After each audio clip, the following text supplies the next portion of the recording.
Muy buenos días, compañeros.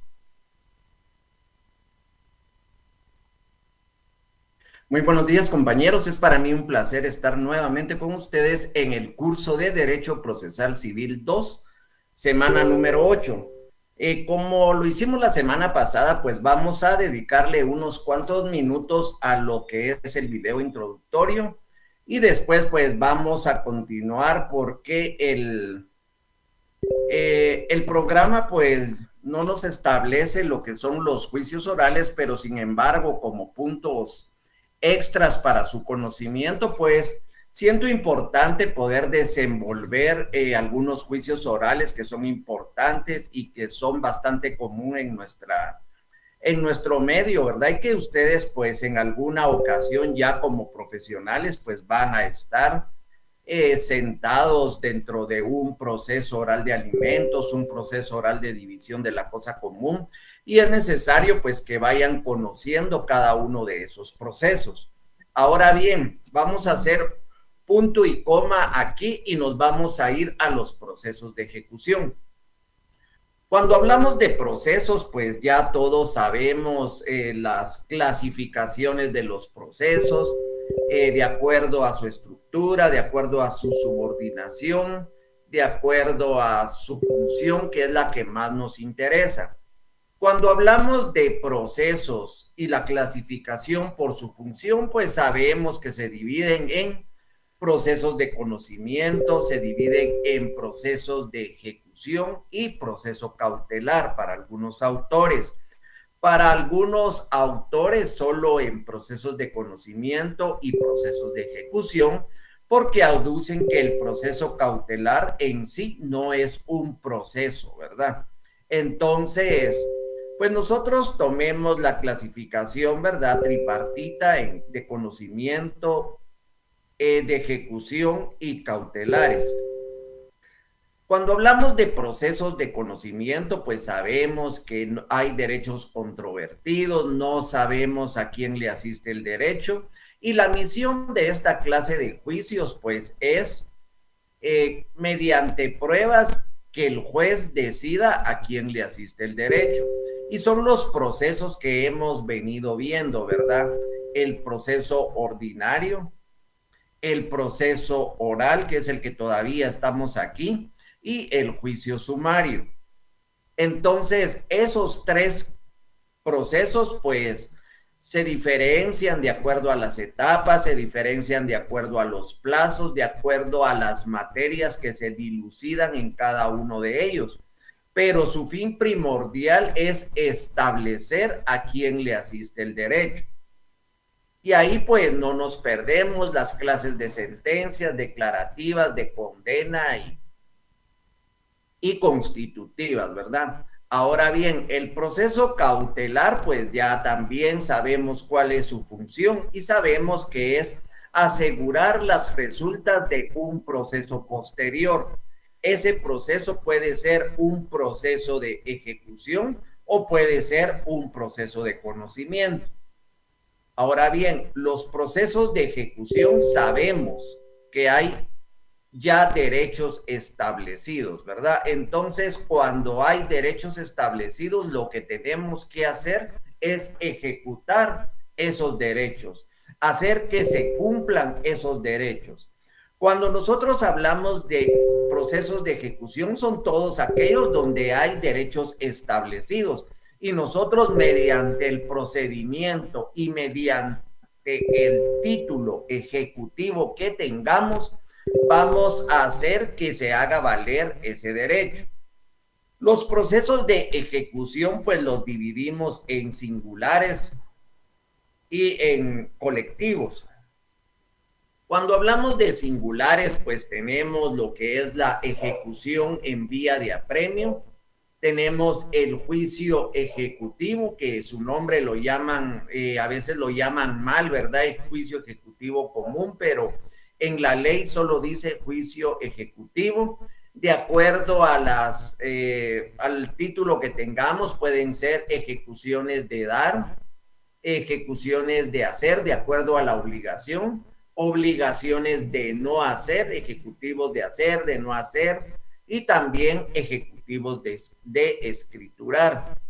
Y tenemos lo que son ejecución de sentencias, tanto sentencias nacionales como sentencias extranjeras. Cuando hablamos de colectivos, pues nos estamos refiriendo a lo que es el concurso voluntario de acreedores, concurso obligatorio de acreedores y la quiebra. Y quiero que eso ustedes pues lo vayan apuntando, esa clasificación. Sin embargo, pues el semestre pasado yo ya se los había dado cuando vimos los procesos ahí, ¿verdad? Y creo que también a principio de este semestre, pues les di algún material ahí donde están en corchetes, ¿verdad? En corchetes la división de los juicios ejecutivos, ¿verdad? Entonces, de los procesos de ejecución. Entonces, para poder hablar de cada uno de los procesos de ejecución, claro que necesitamos más clases para poder ir desarrollando uno por uno. Sin embargo, vamos a empezar con los singulares, ¿verdad? Vamos a hablar generalidades de cada uno de ellos. Si nosotros nos vamos a los procesos de ejecución, están regulados en el libro 3 del Código Procesal Civil y Mercantil. Recordemos la división, disposiciones generales, libro 1, libro 2, procesos de conocimiento y libro 3, procesos de ejecución. Y de ahí pues vamos a ir viendo los demás libros, ¿verdad? Entonces nos vamos al libro 3. Nos situamos en el artículo 294. Vamos a empezar así a hacer un pequeño resumen y de ahí regresamos a lo que es el juicio oral, ¿verdad? Para no dejar por un lado videos, ¿verdad? Porque son bastante importantes que ustedes vean los videos y de ahí pues nosotros vamos a ir desarrollando. El artículo 294 pues regula lo que es la vía de apremio. Esta es conocida como la ejecución de las ejecuciones porque no tiene un proceso anterior, no que de una vez se entra a ejecutar. Y vamos a ver pues así más o menos el artículo 294. Procedencia de la ejecución en vía de apremio. Procede la ejecución en vía de apremio cuando se pida en virtud de los siguientes títulos. Y esto es importante para que ustedes puedan entablar un proceso de ejecución, tener el título ejecutivo y tener el título adecuado para ver qué clase de ejecución van a realizar, ¿verdad? Y que el título cumpla con todos los requisitos. ¿Por qué? Se los voy a decir más adelante. Miren pues, siempre que traiga aparejada la obligación de pagar cantidad de dinero líquida y exigible. Y aquí tenemos dos características en la ley y espero que ustedes vayan apuntándolo, ¿verdad? Entonces dice, siempre el título debe de llevar una cantidad de dinero líquida. ¿Qué quiere decir líquida? Tenemos que saber cuánto es. Si nos deben 10,000 quetzales, por 10,000 quetzales vamos a empezar nuestro proceso de ejecución y que sea exigible. Cuando hablamos de exigible debe de ser a plazo vencido, ¿verdad? Si nosotros tenemos una deuda que cobrar por el plazo de un año y no tenemos el tiempo o no hemos, no se ha vencido el plazo de un año, nosotros no podemos cobrar esa deuda, tiene que ser líquida y exigible, quiere decir saber cuánto es una cantidad exacta, ¿verdad?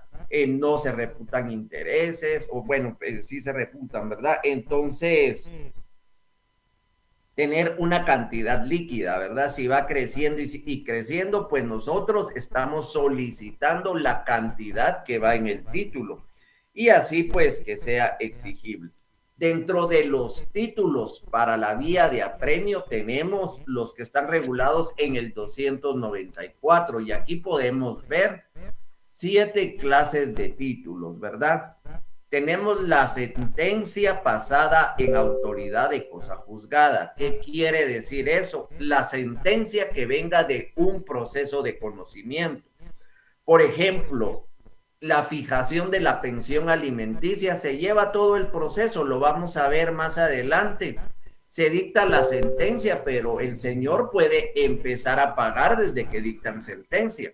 Pero también se puede hacer el loco, ¿verdad? Se cruza de brazos y no va a pagar y ahí está la sentencia. ¿Qué se puede hacer? Se pide una certificación de esa sentencia. Ese es nuestro título ejecutivo y empezamos a cobrarlo en la ejecución en vía de apremio. También el laudo arbitral, que no procediera el recurso de casación, los créditos hipotecarios, ¿verdad? Los mutuos con garantía hipotecaria, las escrituras donde nos prestan, hipotecamos nuestra casa, pues eso también pues se debe de cobrar mediante la ejecución en vía de apremio. Bonos o cédulas hipotecarias y sus cupones, créditos prendarios, pues aquí no nos perdemos con ninguno de estos títulos, la transacción celebrada en escritura pública y convenio celebrado en juicio. ¿Se recuerdan la semana pasada? Y hoy también lo vamos a platicar. Hablamos de ese convenio que se realiza en el juicio de pensión alimenticia, ¿verdad? Donde María demanda, pero es dentro del juicio. Entonces, nos sirve porque podemos ejecutar en vía de apremio, ¿verdad? Que es la más rápida. En el artículo 295 nos indica ejecución de sentencias. La petición de ejecución de sentencias o de laudos arbitrales pueden hacerse en el mismo expediente o mediante presentación de certificación del fallo a elección del ejecutante. En estos casos solo se admitirán las excepciones nacidas con posterioridad a la sentencia, al laudo, cuya ejecución se pida, las cuales se interpondrán dentro del tercer día de notificada la ejecución. Entonces, todos tienen derecho a defenderse, ¿verdad? Pero en la ejecución en vía de apremio ya hay un derecho establecido. Sin embargo, el ejecutado aquí es ejecutado, ¿verdad? El ejecutante es el que está cobrando. Puede interponer excepciones, no excepciones previas, no excepciones previas, no vayan a llegar con su memorial de excepciones previas. Pueden interponer excepciones que ataquen la eficacia del título, por ejemplo, la cantidad, por ejemplo, si ya pagaron algo y la cantidad no es esa, pues una excepción de pago, ¿verdad? De pago anticipado o de pago parcial, una excepción, cualquier excepción, pero que entre a atacar únicamente el título. A esto se refieren las excepciones. En el 296, los títulos expresados anteriormente pierden su fuerza ejecutiva y eso tienen que tenerlo en cuenta, ¿verdad? Si tienen su título ejecutivo y nunca ustedes presentan la ejecución, pues el título prescribe, ¿verdad? Entonces, dice, anteriormente pierden su fuerza ejecutiva a los 5 años. Si la obligación es simple, y a los 10 años si hubiere prenda o hipoteca. En ambos casos, el término se contará desde el vencimiento del plazo, desde que se cumpla la condición si la hubiere. Solo se admitirán las excepciones que destruyan la eficacia del título si se fundamentan en prueba documental y era lo que les estaba indicando, ¿verdad? Entonces, dentro de los procesos de ejecución, por ejemplo, en la vía de apremio, que lo vamos a ver ya y lo vamos a desarrollar viendo bien las partes, ¿verdad? Entonces, nos podemos dar cuenta, ¿verdad? Que está regulado lo que es el embargo en el artículo 297. Los efectos del embargo, eso sí lo tienen que estudiar ustedes en su casa.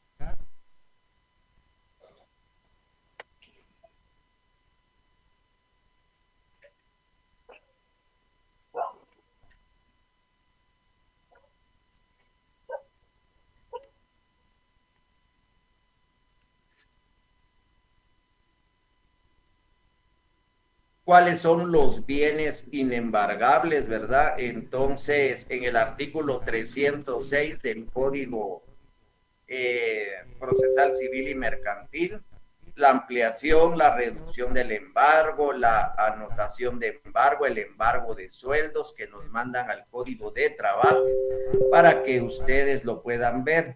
Las partes del proceso que tenemos la tasación, tenemos el remate dentro de 15 a 30 días, tenemos la escrituración y la entrega de bienes. Esto pues es lo que se refiere a la ejecución en vía de apremio. En el artículo 327 tenemos regulado lo que es la procedencia del juicio ejecutivo. Y ustedes pueden darse cuenta en el 327 que es ejecutivo, únicamente juicio ejecutivo. Muchos le llaman juicio ejecutivo común, pero está mal nombrado, ¿verdad? Pero la tradición, la costumbre y todo, pues lo llaman juicio ejecutivo común. El artículo 327 nos indica la procedencia del juicio ejecutivo, indicando que procede el juicio ejecutivo cuando se promueve en virtud de alguno de los siguientes títulos. Y aquí pues cambia totalmente, ¿verdad? Porque tenemos nuestro título ejecutivo, pero ¿qué clase de título ejecutivo es?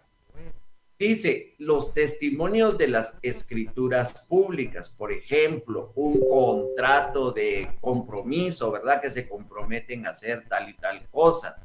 Entonces, no lo vayan a confundir con el mutuo con garantía hipotecaria, porque ahí también hay un testimonio de escritura pública, pero la naturaleza del negocio es totalmente distinta, ¿verdad?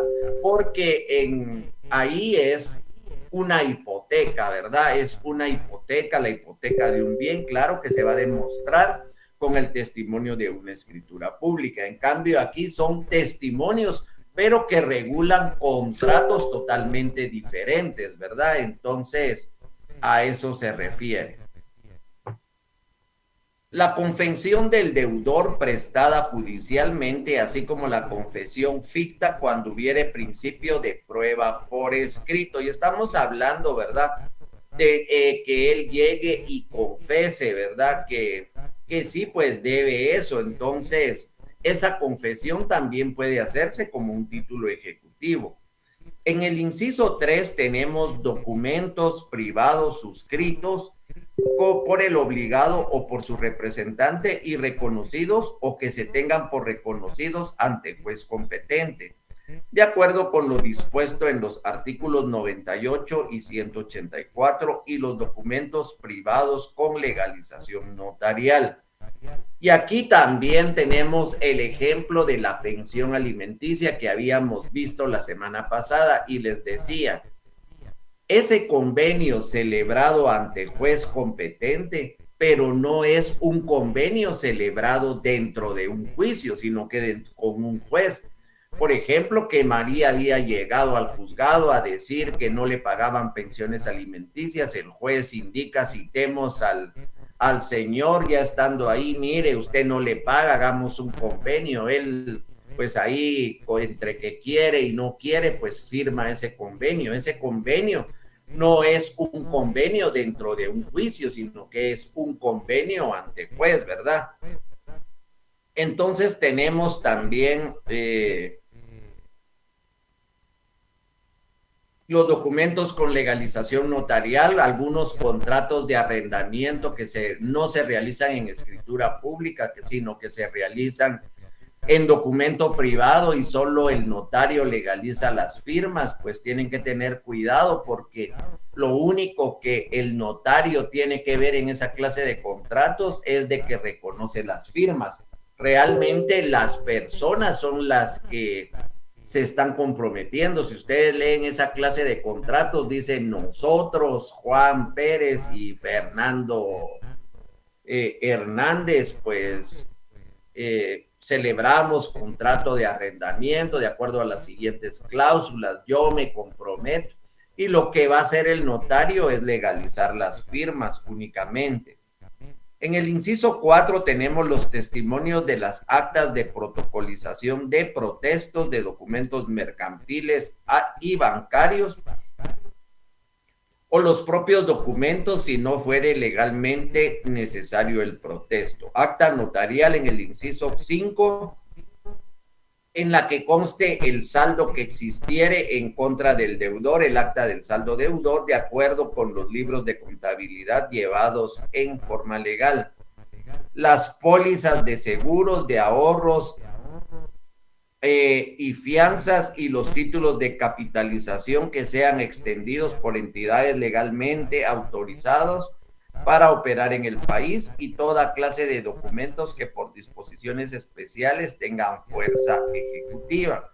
Y aquí me decía mi maestro de procesal, ¿verdad? Que apuntáramos el billete de lotería, ¿verdad? Que también ese puede ser un documento ejecutivo que se puede cobrar si no nos quieren pagar, si nos ganamos el premio, ¿verdad? Y no nos lo quieren pagar, pues se puede utilizar, ¿verdad? Como documento ejecutivo. Yo realmente no lo he visto, pero lo tengo anotado porque mi maestro de procesal me lo indicó, ¿verdad? Entonces, en el artículo 328, pues podemos ver la integración del procedimiento, además de las disposiciones especiales previstas en este título y en el siguiente, se aplicarán las normas correspondientes a la vía de apremio, y era lo que yo les decía. Este es un proceso un poco más complejo. Si ustedes miran en el artículo 329, aquí sí se le da audiencia al ejecutado por 5 días para que se oponga y haga valer sus excepciones. En el artículo 330, pues, la incomparecencia del demandado, la oposición del ejecutado en el 331, los efectos de la incomparecencia, y después de haber realizado esta etapa previa como de conocimiento, se puede decir, nos vamos a lo que es la vía de apremio, que se los voy a explicar ya detenidamente, ya con esquemas y todo, para que ustedes pues vayan entendiendo, ¿verdad? Entonces, tenemos lo que son las ejecuciones especiales.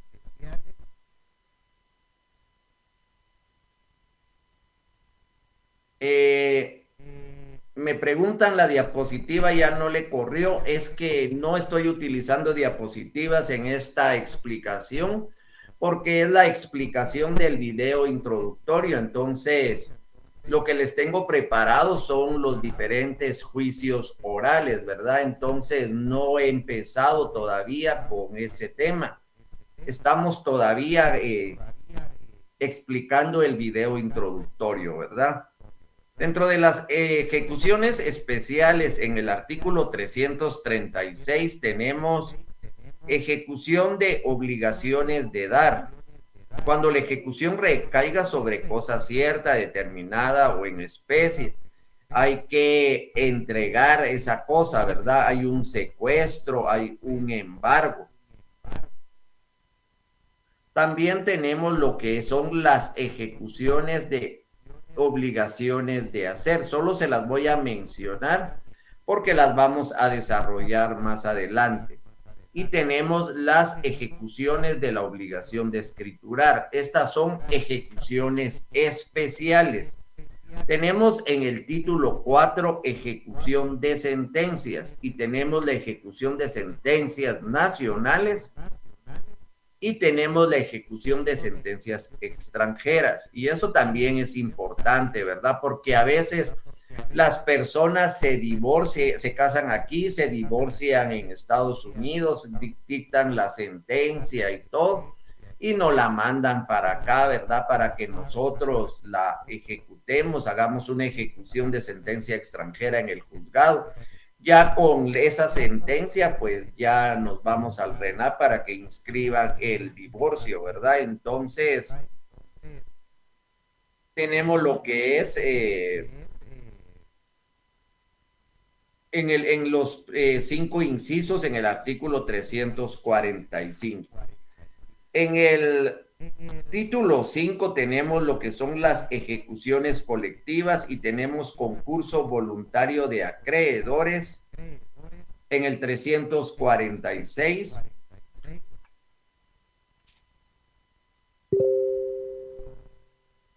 tenemos el concurso necesario de acreedores. Y en el 379 tenemos lo que es la quiebra, ¿verdad? Entonces, hasta ahorita vamos a revisar si tenemos preguntas. No, no tenemos ninguna pregunta. No corren las diapositivas, no hemos empezado todavía con la clase, solo estábamos explicando el video.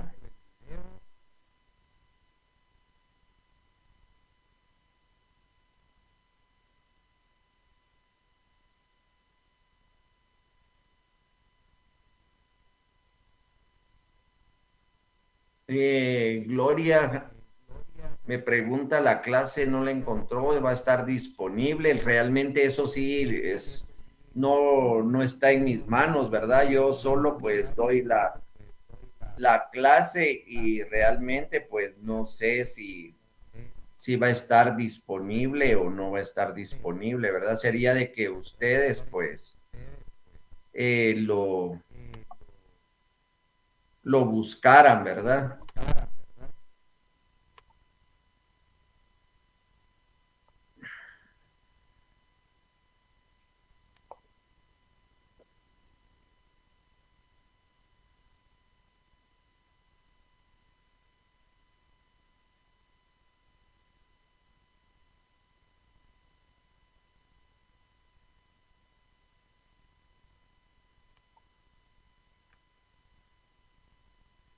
Permítanme, solo voy a...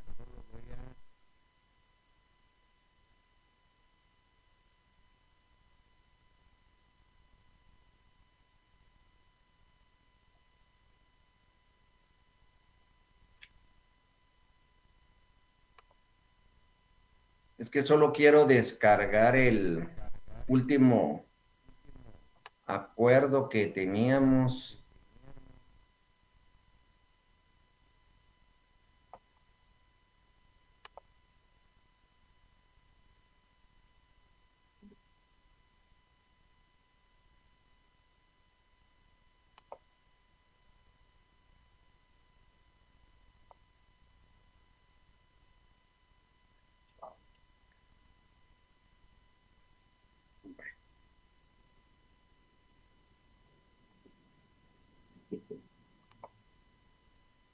Bueno, entonces ahorita sí, pues nos olvidamos de lo del video y vamos a regresar a los juicios orales, ¿verdad? Estamos en los juicios orales especiales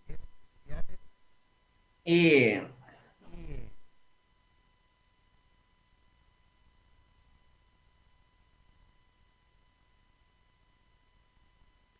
entonces vamos a ver lo que son los juicios orales, ¿verdad? Entonces, después vamos a hablar de las sentencias extranjeras, si no nos vamos a atrasar bastante cuando ya nos toque ver en sí ejecución de sentencias extranjeras, ¿verdad? Objetivo de la clase, que los estudiantes del séptimo, semestre de la carrera de Ciencias Jurídicas y Sociales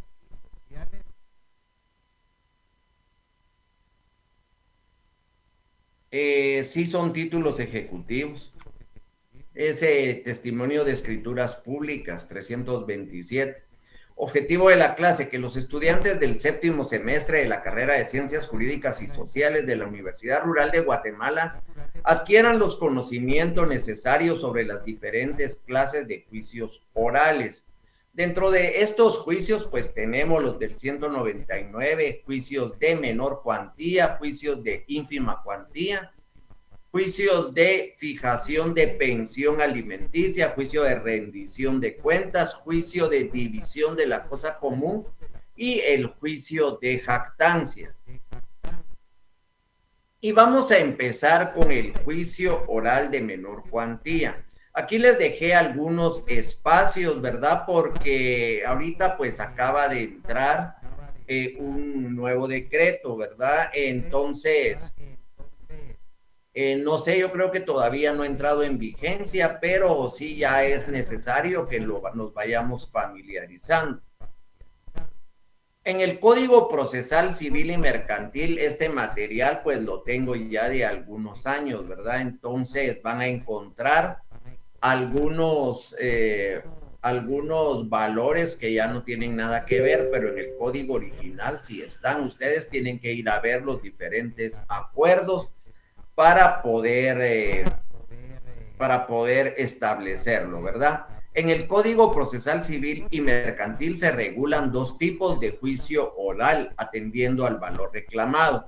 Y esto ya lo habíamos platicado anteriormente, ¿verdad?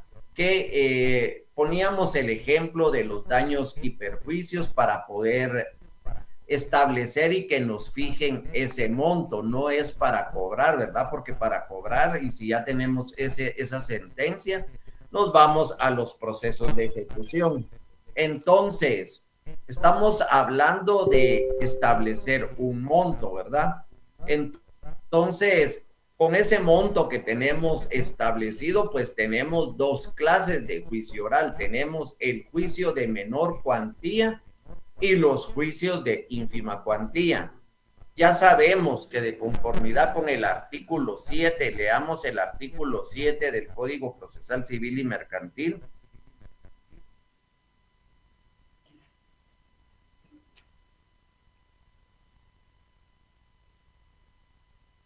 Competencia por el valor. Por razón de la cuantía, son competentes los jueces menores cuando el valor que se litiga no exceda de 2,000 quetzales. Sin embargo, son competentes los jueces de primera instancia para conocer de los negocios de menor cuantía cuando estos son incidentales del proceso principal. Y aquí pues tenemos algo importante. La Corte Suprema de Justicia tendrá la facultad de señalar mediante acuerdo un límite menor a la cuantía de los asuntos que se deban de seguir en los juzgados de paz cuando lo crea conveniente, atendiendo las circunstancias especiales del municipio de que se trate y la disponibilidad del personal técnico. Entonces, yo sé que ahorita me van a escribir, en mi código dice 100 quetzales, en el otro dice 2,000 y todo, pero esto es de acuerdo a la edición del código. Sin embargo, pues esto ya no está vigente.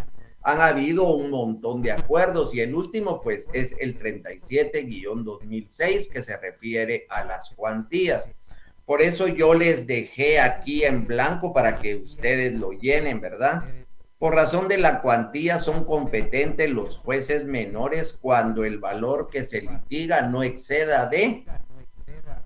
Y ustedes pues ya se van al acuerdo, ¿verdad? Al 37-2006, ¿verdad?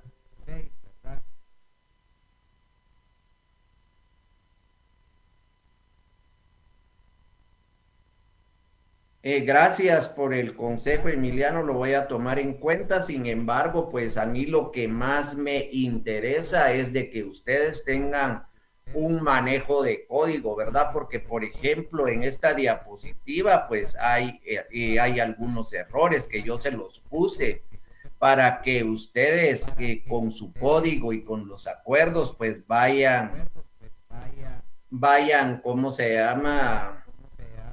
Estudiando, ¿verdad? Y vayan corrigiendo. Sin embargo, pues hasta ahorita, pues no hemos utilizado material nuevo, ¿verdad? Estamos utilizando todavía el del juicio oral y aquí pues solo tengo algunos títulos, ¿verdad? Entonces, yo como consejo, pues lea el código, ¿verdad? Del 199 al 200, al 199 al 293, por lo menos el juicio oral, y después pues tiene que estudiar del 294 en adelante para estudiar los procesos de ejecución, que es mucho más importante que aprenda a manejar el código a lo que es el material, ¿verdad? Entonces, De todas maneras, pues yo les envío material, ¿verdad? De refuerzo, pues no hay problema, pero es un consejo que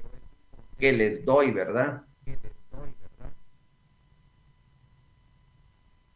Entonces tenemos que irnos al acuerdo 37-2006 y ahí pues nos establece lo que es la menor cuantía. Sin embargo, pues vamos a revisar.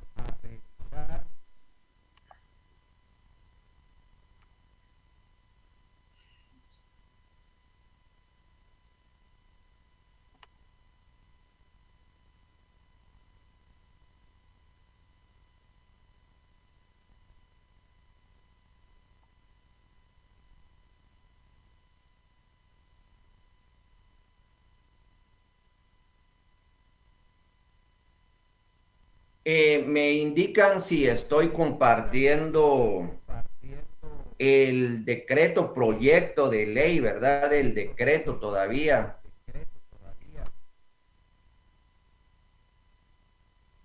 24-2022, ustedes me pueden indicar si lo estoy compartiendo.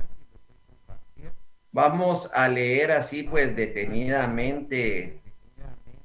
No es muy largo, ¿verdad? Entonces, proyecto de ley, decreto número tal y tal del Congreso de la República, considerando que de conformidad con los principios filosóficos contenidos en la Constitución Política de la República y Ley de Tribunales de Familia, el Estado debe de garantizar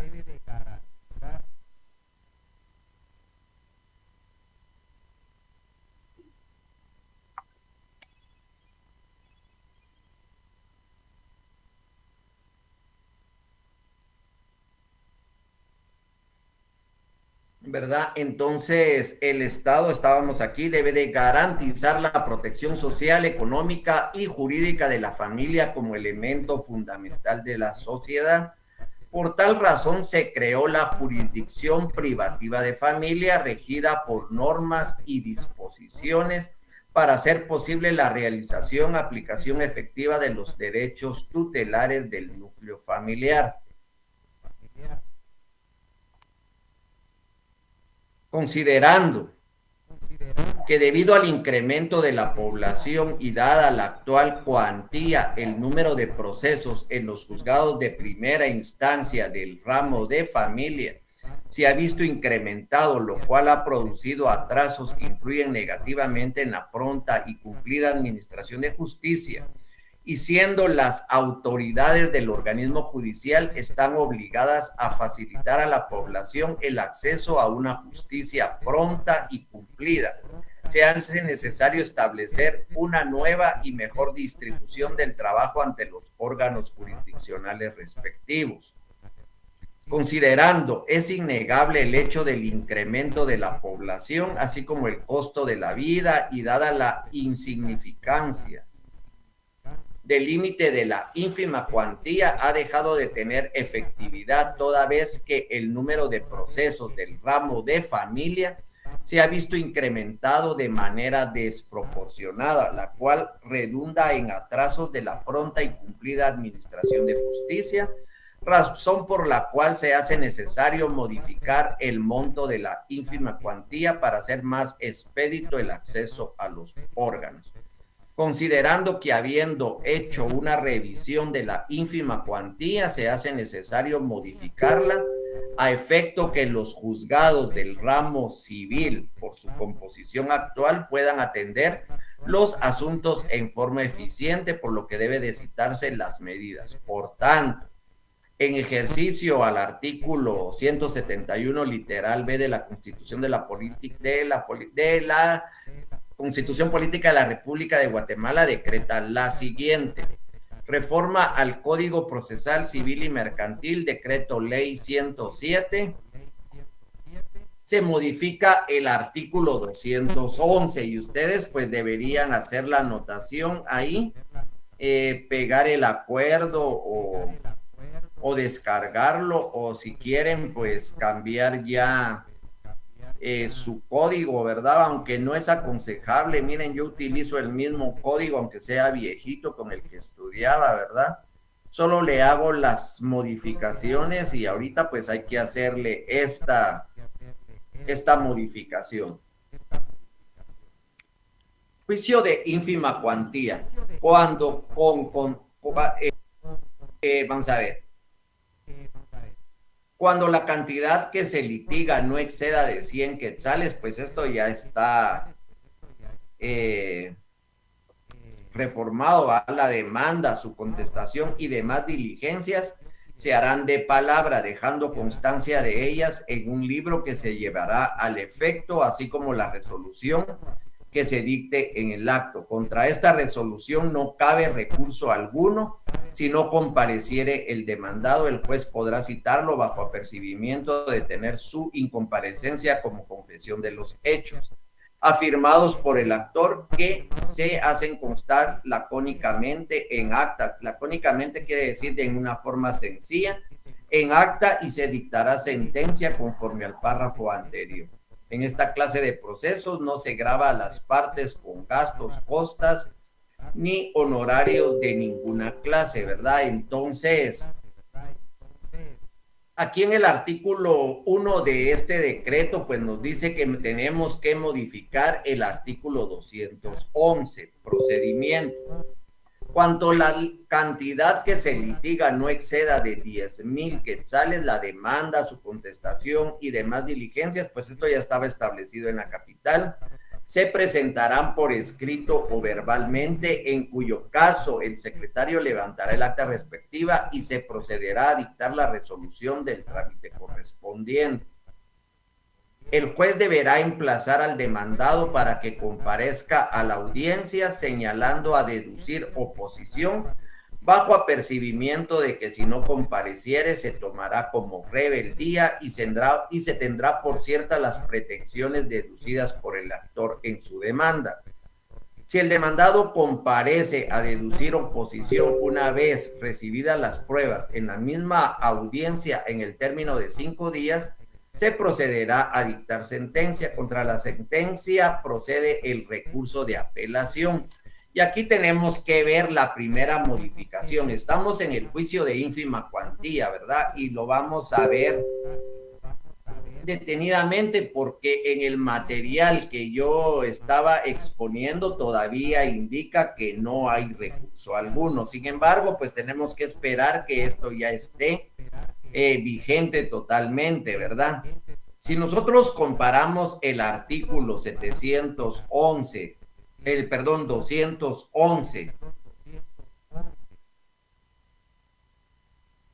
en el segundo párrafo dice: contra esta resolución no cabe recurso alguno. Sin embargo, en esta reforma dice: contra la sentencia procede el recurso de apelación. Entonces, sí se puede apelar la sentencia de ahora en adelante, ¿verdad? Cuando entre ya en vigencia este decreto, que prácticamente pues va a entrar, vamos a ver que ya cabe el recurso de apelación. En esta clase de procesos no se gravan las partes con gastos, costas ni honorarios de ninguna clase. Pues eso queda tal y como está en el artículo 211. En materia de familia se establece que la ínfima cuantía, miren pues aquí tienen que tener cuidado, de 18,000 quetzales anuales, de la cual conocerán los juzgados de paz de toda la República con competencia en el ramo de familia. Anteriormente o ahorita todavía, ¿verdad? Porque esto no ha entrado en vigencia, pues es de 6,000 quetzales la ínfima cuantía cuando hablamos de familia. ¿Qué quiere decir eso? Anuales. Si la persona va a demandar por 500 quetzales al mes, 500 por 12, 6,000, y todavía era ínfima cuantía, ¿verdad? Lo teníamos que presentar en el juzgado de paz, ese juicio de fijación de pensión alimenticia. Ahora, pues, a partir de esto es de 18,000 quetzales mensuales, aproximadamente, pues, serían de unos 1,200 o 1,300, ¿verdad? no, 1.500 digo yo. 1.500 quetzales mensuales que se pidan como pensión alimenticia, entonces lo va a tener que llevar el juzgado de paz y esto es para descongestionar un poco lo que es el trabajo de los tribunales de familia de primera instancia que estaban cargadísimos, ¿verdad? Porque 6.000 quetzales ya la mayoría pues no pide pensiones de 100 quetzales, de 200, sino que piden pensiones de por lo menos 1.000 quetzales. Entonces, ahora pues con esta modificación, pues casi bastantes procesos se van a llevar en el juzgado de paz. Claro que los juzgados de paz pues van a tener que tener más trabajo, ¿verdad? Quedan derogados los acuerdos 4-91, si se pueden meter a internet a leer los cuáles fueron los que se derogaron, el 6-97, el 43-97 y el artículo 2 del acuerdo 2-2006. Ustedes pueden ver, ese lo tienen en su código. Teníamos que ver esto, ¿verdad? Y analizarlo antes de poder. En los municipios de Guatemala, los jueces de paz del ramo civil y los jueces de paz de los demás municipios de la República conocerán por el procedimiento que señala el artículo 211 del procesal los asuntos de ínfima cuantía que no excedan de 10,000 quetzales. Pero vamos a ver, vamos a analizar esto, porque para mí esto está igual, ¿verdad? Cuando la cantidad que se litiga no exceda de 10,000 quetzales, la demanda, su contestación se presentarán por escrito, en cuyo caso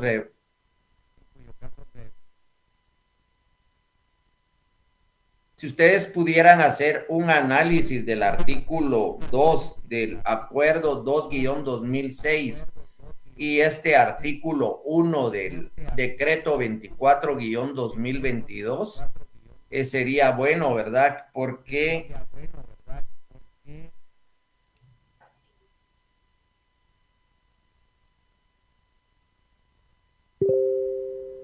yo lo miro de la misma manera, ¿verdad?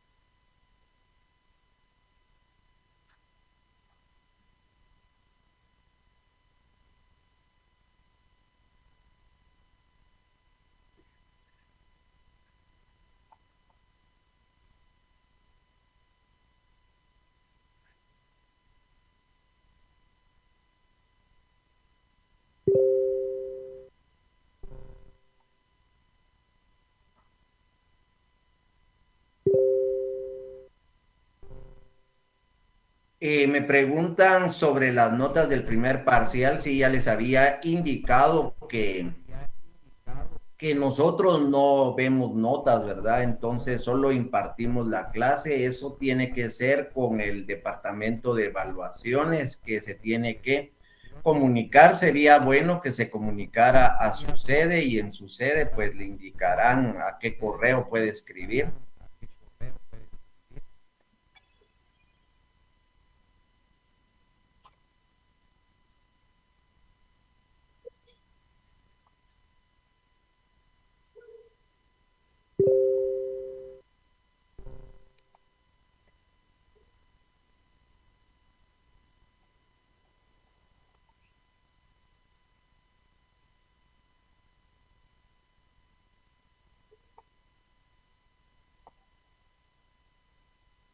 Mire, entonces el juicio oral de menor cuantía pues queda tal y como está regulado en el artículo 200.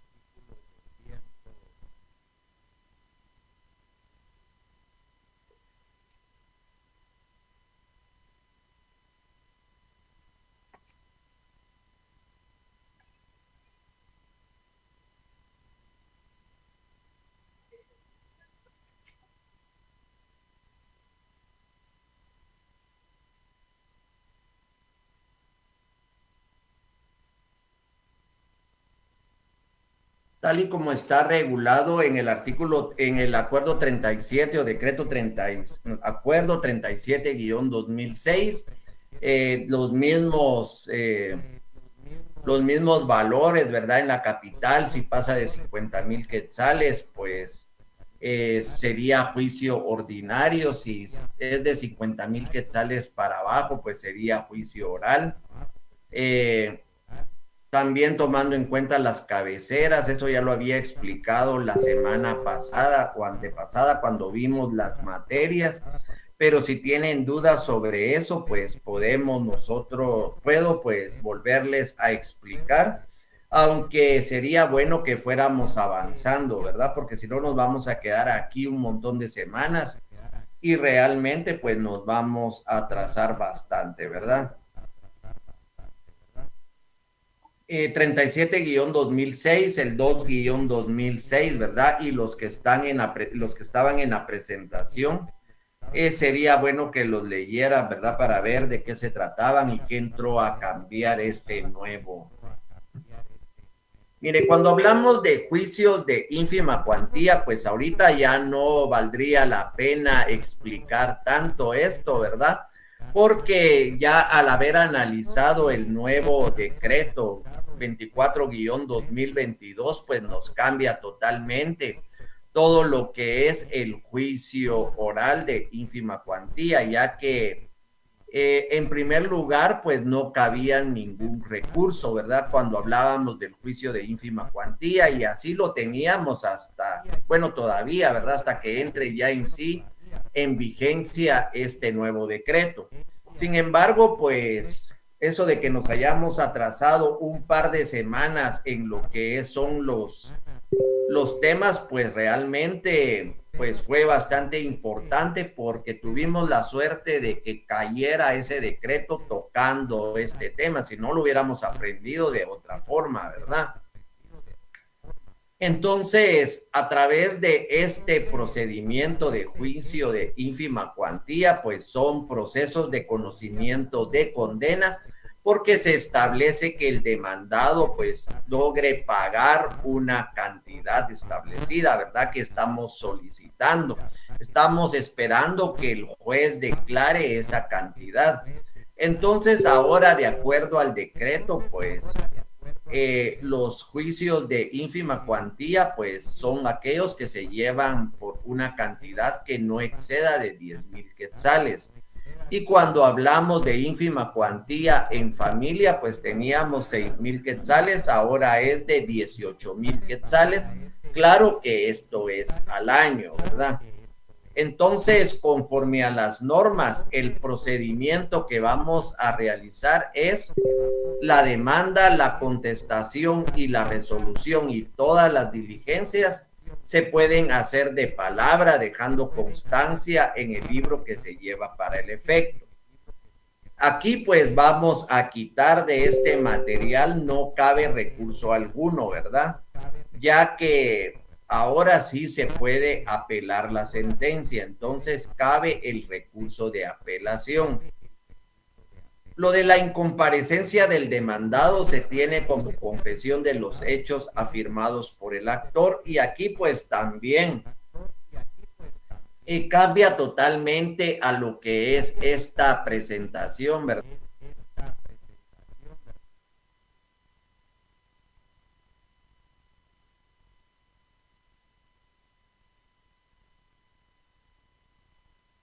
Un juez de paz competente con el objeto de citar al deudor. Esta citación puede hacerse de manera simple, sin necesidad de levantar por el momento ninguna acta. Si el día de la audiencia comparece el demandado, en este caso la demanda, su contestación y las demás diligencias se harán constar en el libro de actas que se llevará para el efecto, en el cual se asentará la resolución que en la misma audiencia dicte el juez. Contra esa resolución no cabe recurso alguno. Algunas situaciones que se daban, ¿verdad?, en el juicio oral de ínfima cuantía, ¿verdad?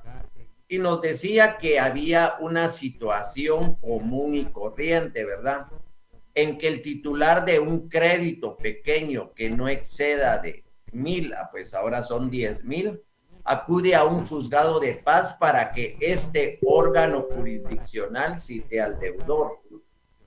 Esta citación puede hacerse de manera simple, sin necesidad de levantar por el momento ningún acto. Si el día de la audiencia comparece el demandado, en este caso la demanda, la contestación de la demanda y las demás diligencias, se harán constar en un libro que se llevará a cabo para el efecto, en el cual se asentará la resolución en la misma audiencia que dicte el juez. Esto lo vamos a quitar, entonces no les voy a mandar estas presentaciones, las voy a tener que arreglar, ¿verdad? Porque ya las tenía preparadas hace como unas 2 semanas, entonces ya con esta modificación pues ya no nos sirven de nada, ¿verdad? Solo algunas cosas que estamos leyendo, ¿verdad?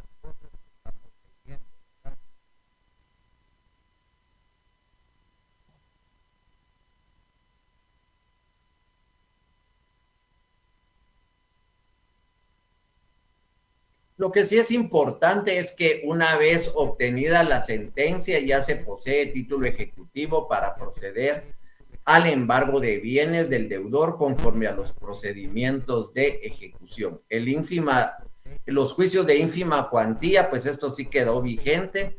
No se grava la parte con gastos, costas ni honorarios de ninguna clase. El artículo 3 del decreto 15-71, en cuanto a la declaración de las medidas precautorias en este juicio, en las normas especiales del arraigo se establece que no podrá decretarse el arraigo en los juicios de ínfima cuantía. Entonces tienen que analizar ustedes bastante del juicio de ínfima cuantía. Tienen que ver que sobre los juicios de ínfima cuantía pues no caben algunas medidas precautorias como el arraigo, ¿verdad? Entonces no podrá decretarse arraigo en los juicios de ínfima cuantía. Pero si el obligado por alguna situación se ausenta del país, debe de constituir un representante legal, el cual el tribunal nombrará de plano defensor judicial, quien por ministerio de ley tendrá todas las facultades necesarias para la prosecución y fenecimiento del juicio. Entonces, vamos a dejar por un momento lo que es el juicios de menor y de ínfima cuantía, y vamos a tener que estudiar y esperar que ya entre en vigencia el decreto para poder establecer y para poder estudiar esta clase de procesos ya de acuerdo a las nuevas disposiciones, ¿verdad?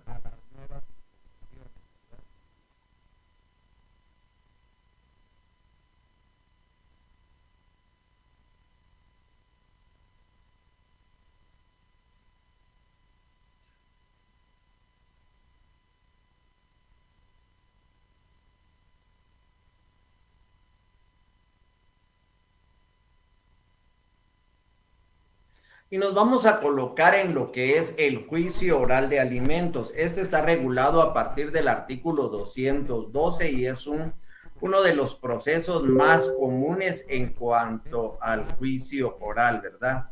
El juicio de alimentos, pues, está regulado hasta el artículo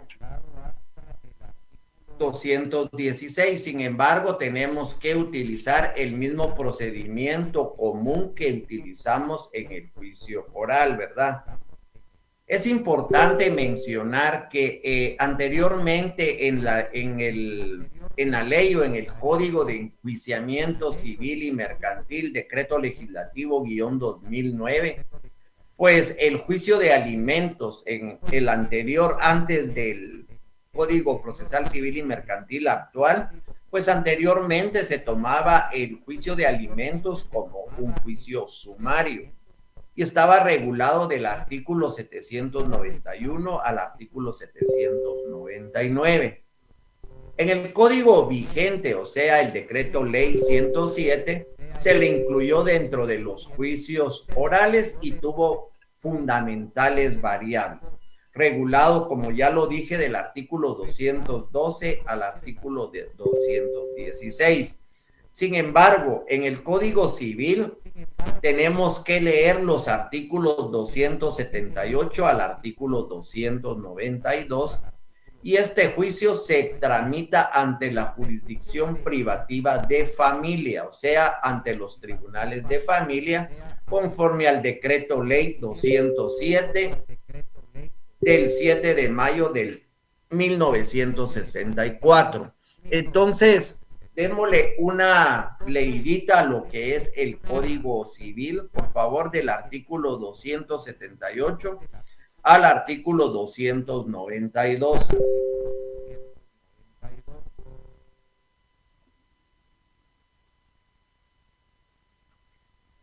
Y tenemos el título de que es los alimentos entre parientes. Y esto es importante porque cuando hablamos de alimentos nos estamos refiriendo a todo lo necesario para el sustento, la habitación, el vestido, asistencia médica y también educación e instrucción del alimentista cuando es menor de edad.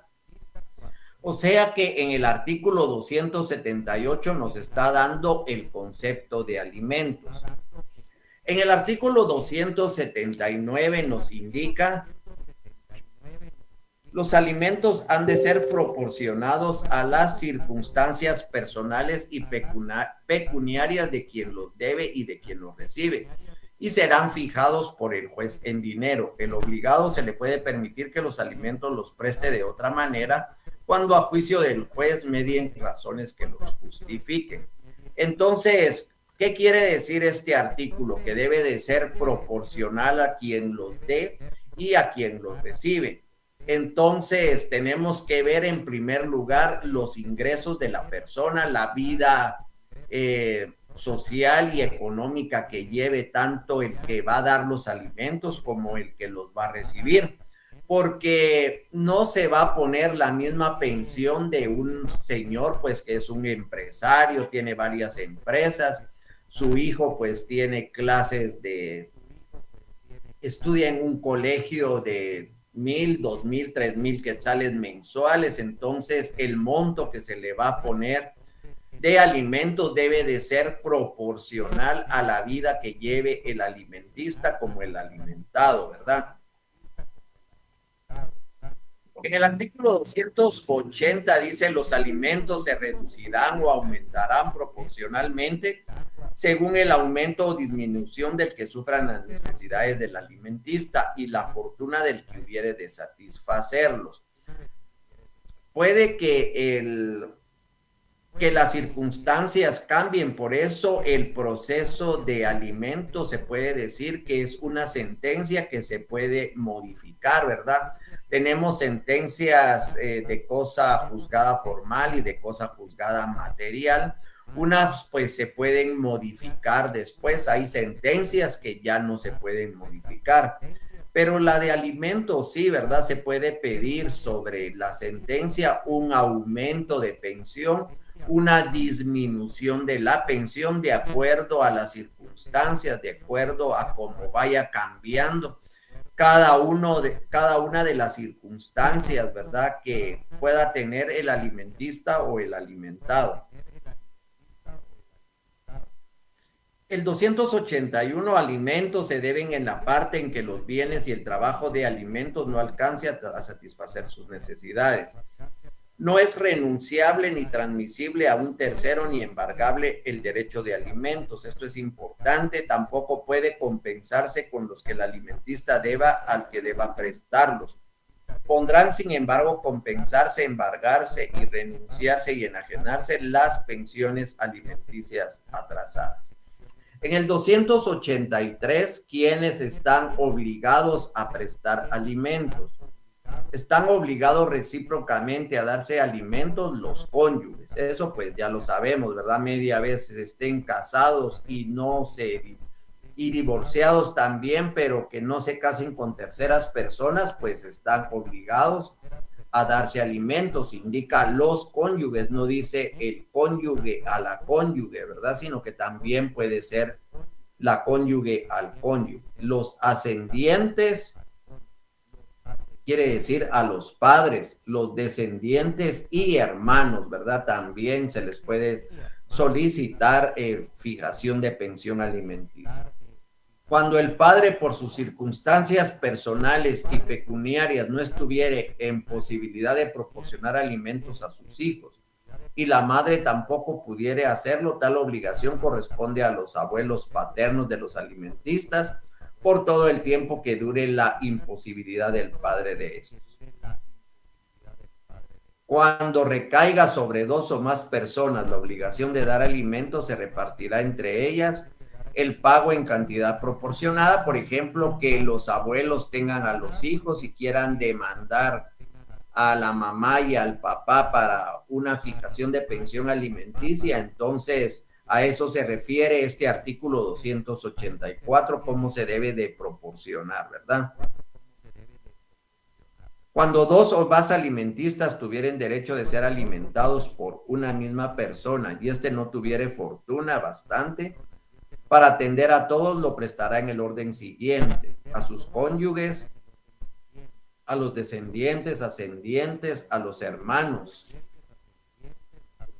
Derechos para alimentos, 286, de las deudas que la mujer se vea en contraer los alimentos. Estos pues los leen en su casa, ¿verdad? Solo vamos a leer los más importantes. El 289, cesará la obligación de dar alimentos por la muerte del alimentista, cuando aquel que los proporciona se ve en imposibilidad de continuar prestándolos o cuando termine la necesidad de los que los reciban, en caso de injuria, falta, y aquí tenemos varios incisos. Claro que hay que iniciar un proceso de extinción de la obligación de prestar alimentos.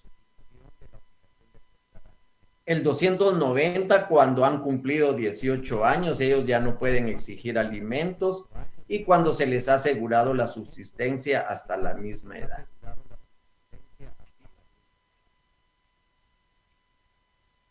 Bueno, ya leímos lo del Código Civil, pues nos vamos a lo que es los alimentos en el Código Procesal Civil y Mercantil. Y aquí es importante, ¿verdad?, establecer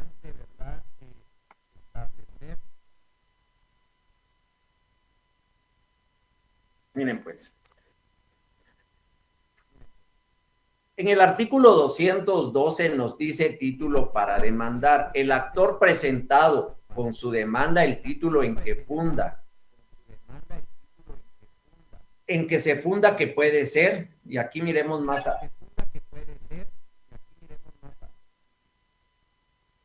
permítanme, es que esto se está...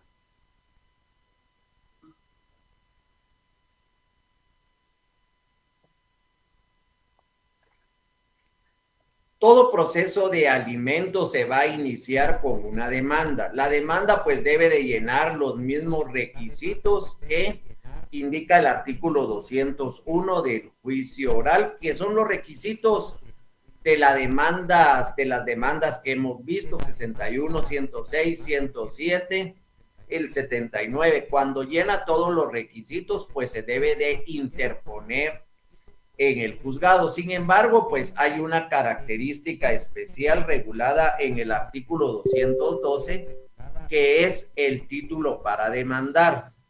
Si nosotros no tenemos un título en que se pueda establecer el parentesco que existe entre el niño y el padre, no podemos iniciar esa demanda.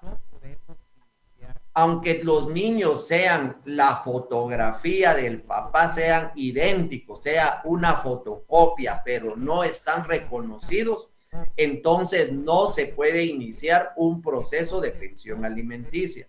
Dentro de los títulos en que se funda o que se puede establecer, no lo debemos de confundir con el título ejecutivo en los procesos de ejecución, ¿verdad? Sino que es un título en que vamos a utilizar para comprobar el parentesco. Esos títulos pueden ser el testamento, ¿verdad? Que el señor en un testamento haya reconocido al hijo. Eso puede utilizarse como comprobante de que sí es el padre con el hijo. Un contrato, ¿verdad? Que se pueda realizar un contrato donde sí se reconoce al hijo. Esto lo pueden hacer en una escritura pública, ¿verdad? De reconocimiento de hijo. Yo he realizado algunos reconocimientos de hijo por parte del papá. A veces no está ni la mamá, ¿verdad? Sino que llega con un certificado y me dice, él es mi hijo, yo lo quiero reconocer. Se hace la escritura pública, se lleva al RENAP y reconocen al hijo, ¿verdad?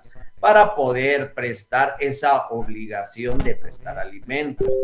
La ejecutoria en que conste la obligación, por ejemplo, una sentencia de filiación. Y esto es importante también porque cuando el señor no quiere reconocer a los hijos, pues se puede iniciar un juicio ordinario de filiación y ahí con pruebas de ADN y todo, pues esa sentencia también se puede utilizar, ¿verdad?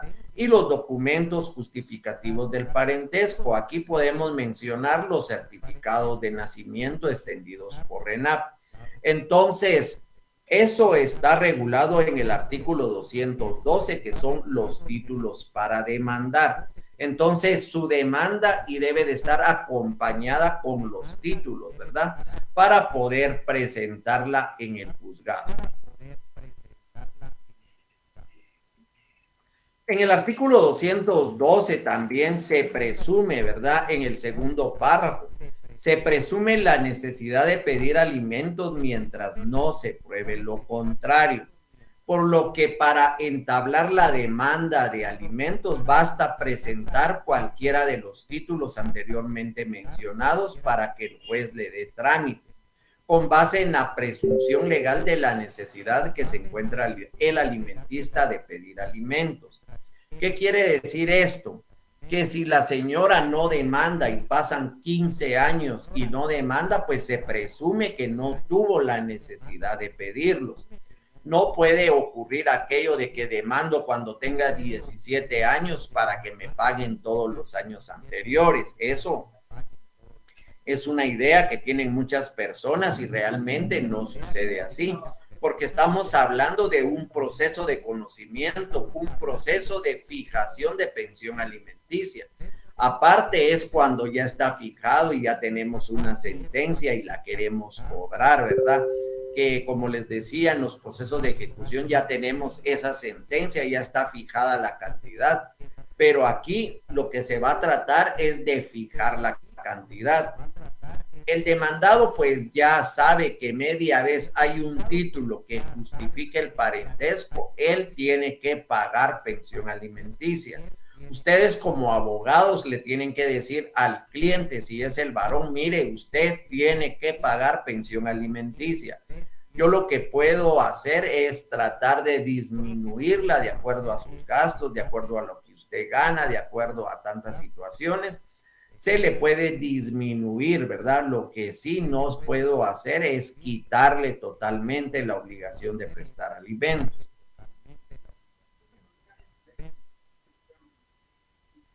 Dentro de las características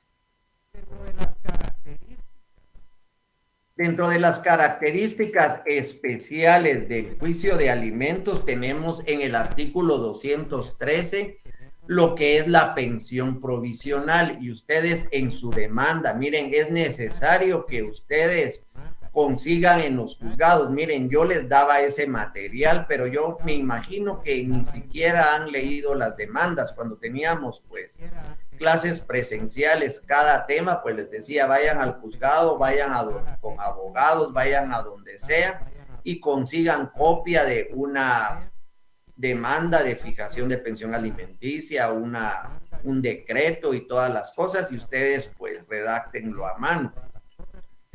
Entonces es importante que consigan una demanda de un juicio de alimentos, ¿verdad? Oral, para poder ustedes leerla, y si la pueden transcribir, pues se podrán dar cuenta que lo que tenemos de las características importantes es la pensión provisional y que la tienen que solicitar. ¿Y esto cómo funciona? Cuando ustedes presentan su demanda en el juzgado y llena todos los requisitos y ven los documentos que justifican el parentesco, el juez le va a dar trámite. Recuerdan, igual que en el juicio oral, porque es un juicio oral, y va a decir en tal fecha es el juicio oral de alimentos. Pero mientras que llega a esa fecha, el juez va a colocar una pensión provisional, el cual debe de pagar ya el demandado. El demandado tiene que empezar a pagar esa pensión provisional hasta que se llegue el día del juicio oral. Ya después de la sentencia, pues el juez va a ver si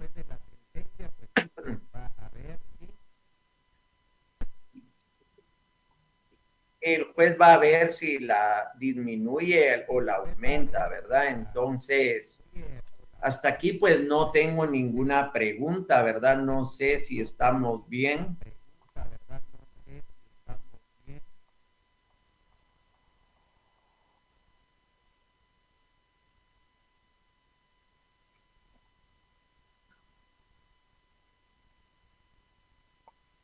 No se ve la diapositiva, no se ve. Ahorita lo que tengo es una presentación en Word, no sé si a esa se refiere. Sí, y si los demás pues no lo ven, ¿verdad?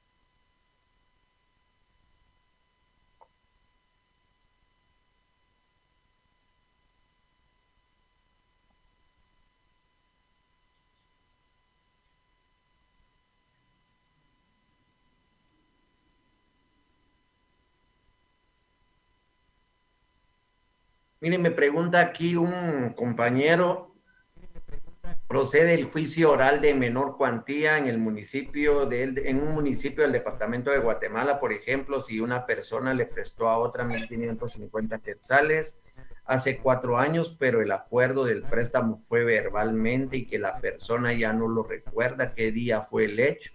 ¿Procede el juicio o el derecho de demandar ya prescribió? Mire, como no hay título, ¿verdad? Entonces, el título simple pues prescribe en 5 años. Tal vez no ha prescrito, pero no tiene usted cómo probarlo, ¿verdad? Entonces, si son 1.550 quetzales, yo siento que pagaría más en abogado, ¿verdad? Que recuperar ese dinero. Entonces, a mi juicio, pues no.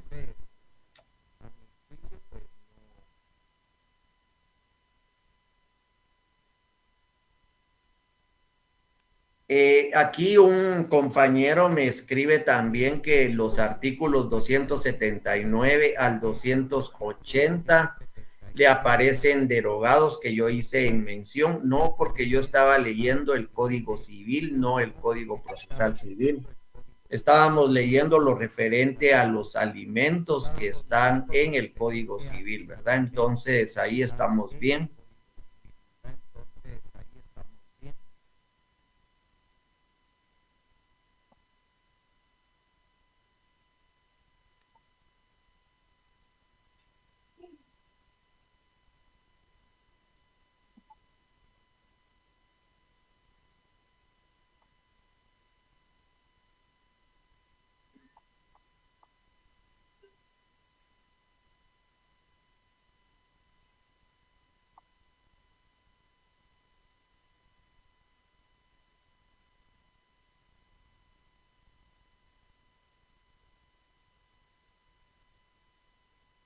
Bueno, entonces continuamos. Eso es lo que ya se me perdió aquí.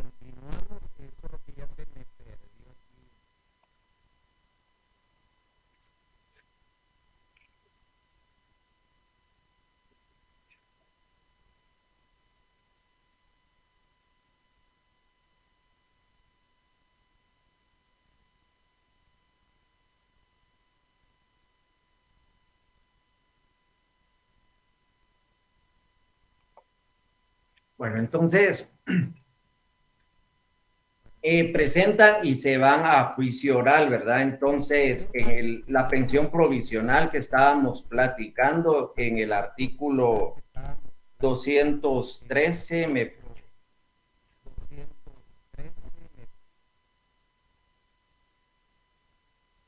dice, con base en los documentos acompañados a la demanda y mientras se ventila la obligación de dar alimentos, el juez ordenará, según las circunstancias que se den provisionalmente, fijando su monto en dinero sin perjuicio de la restitución si la persona de quien se demanda obtiene sentencia absolutoria, ¿verdad? Entonces, lo que es la pensión provisional es una de las características especiales en el juicio de alimentos.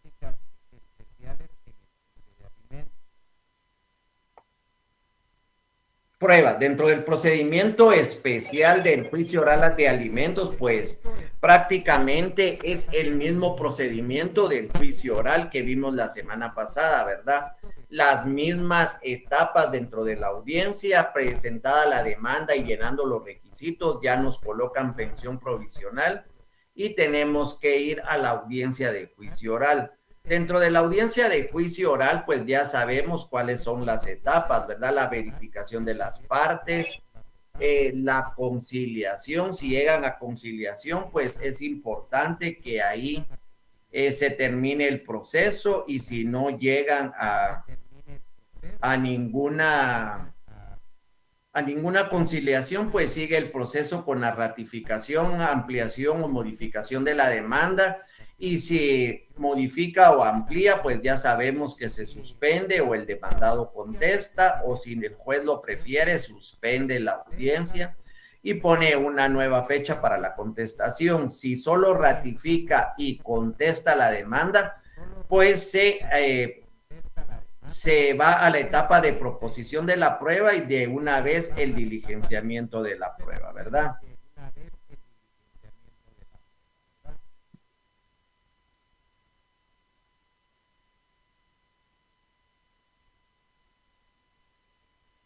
Si puede ampliar sobre el contenido cuando se presume la necesidad de pedir alimentos, la pretensión provisional se puede solicitar con una prueba. No. Miren, pues, la pensión provisional se puede solicitar con una prueba de ADN. No. Miren, pues, cuando se presume la necesidad, mire, usted puede tener, digamos, que usted tenga un hijo, ¿verdad? Si es, no sé quién me preguntó, no vi, ¿verdad? Pero solo el número me aparece. Póngale que fuera una compañera. Usted tiene un hijo, está reconocido por el papá, pero usted gana bien, es profesional, tiene negocios, tiene varias cosas, no necesita de la pensión alimenticia. Entonces usted cría a su hijo, cumple los 18 años y usted nunca demandó al papá, porque se presume que no tuvo la necesidad de demandar al papá.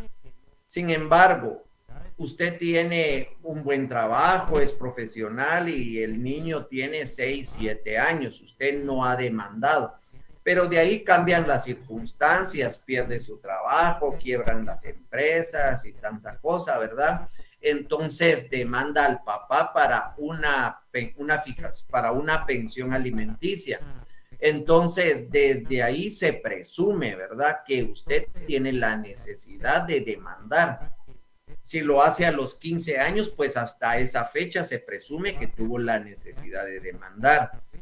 Yo les digo esto porque a veces vienen, ¿verdad? Y dicen, yo no demandé al papá de mi hijo porque mi mamá dice que esperemos hasta que tenga 17 años, así nos pagan todo de junto. Eso no es así, porque la ley se presume, ¿verdad? La necesidad siempre que haya, pues, una necesidad. Ahora bien, si usted demandó, ¿verdad?, cuando su hijo tenía 10 años y se hizo el proceso, se fueron al juicio oral de fijación de pensión alimenticia y ya estando en el juicio oral le fijaron la cantidad de 1,500 quetzales. viene el señor y no le paga, pasa el tiempo y no le paga. Usted ya tiene una sentencia donde se le fijó la cantidad de 1.500 quetzales y ahí pues se va a ejecutarlo y ahí pues sí le tiene que pagar, ¿verdad? Lo atrasado. Ahora, en cuanto a la pensión provisional, se puede solicitar con una prueba de ADN, ¿no? La prueba de ADN la vamos a utilizar para un proceso ordinario de filiación, que lo que queremos demostrar es que él es el papá. Si en la sentencia nos dice que él es el papá, entonces vamos a iniciar un proceso de fijación de pensión alimenticia. De lo contrario, no, ¿verdad? Porque él no tiene la obligación. Si sale negativo, ¿verdad? Que no es el papá, entonces no tiene la obligación. Ahora bien, dentro de las pruebas, pues es de la misma manera, ¿verdad? Que en el juicio oral común se va a llevar dentro de las audiencias. Si no alcanza el tiempo, pues una segunda audiencia y una tercera audiencia. Yo les voy a trabajar este material para cambiar ya lo de la ínfima cuantía, ¿verdad? Porque no, esto está ya, lo trabajé yo cuando, ya hace años, ¿verdad?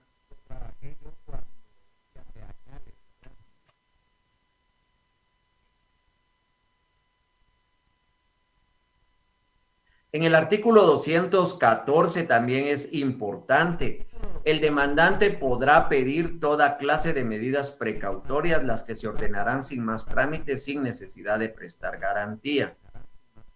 Si el obligado no cumpliere, se procederá inmediatamente al embargo y remate de los bienes bastantes a cubrir su importe al pago si se tratara de cantidades en efectivo.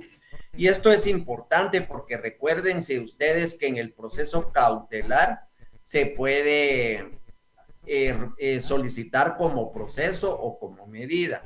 En el juicio de alimentos lo pueden ustedes solicitar como proceso y no hay necesidad de prestar garantía. Entonces, es otra de las características del juicio de alimentos y los efectos de la rebeldía, ¿verdad?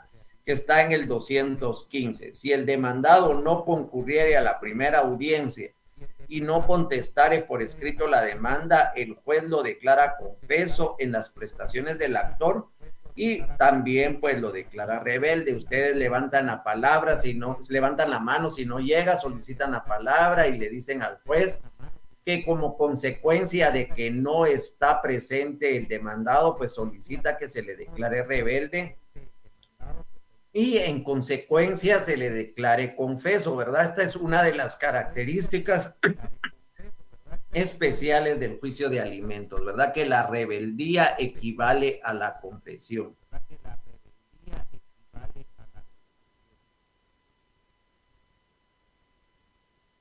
En el artículo 216, pues nos dice que la obligación relativas a la fijación, modificación y suspensión y extinción de la obligación de prestar alimentos se ventilarán por el procedimiento del juicio oral y por las disposiciones especiales en este capítulo. Era lo que hablábamos, ¿verdad? La modificación y todo, pues se tiene que hacer por el procedimiento del juicio oral.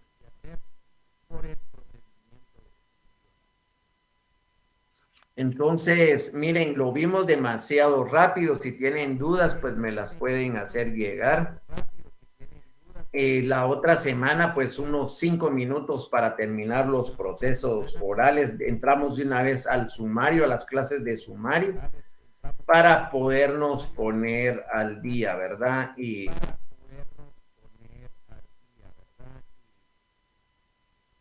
entonces espero que tengan un feliz fin de semana. Nos vemos el siguiente sábado. Espero que la pasen muy bien. Muchas gracias por su atención.